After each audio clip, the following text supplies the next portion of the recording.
Іле ауданы. Номер 2 орта мектептің 3-кі сынып оқушысы Амангелді Толғанай.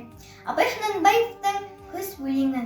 Сұр бұл түсі суық қаптайды аспан, көз болып тымқыл тұман жерді басқан. Білмеймін тойғаныма, тоңғаныма, жылқы ойнап бие ашқан тай жарысқан. Жасыл шөп бәйшешек жоқ бұрынғыдай, жастар күлмес жүгірмес бала шулай. Қайыр шошау кемпірде түсі кетіп, жапырағына айырылған ағаш қорай.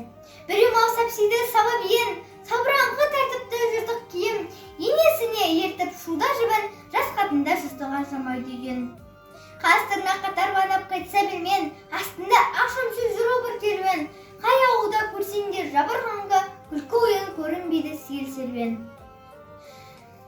Кемпір шау қызжан қағып бала бүрсен, көңілсіз қара суық қырда жүрсең, кемік сүйек сорпа су тимеген соң, үйде ит жоқ тышқан аулап қайда көрсең. Күзеу тозған оты жоқ елдің маңа, от жақ тұман болар жел соқса шаң тозаңа, от жақпаған үйінің сұры қашып, ыстан қорыққан қазақтың құрысын саңа.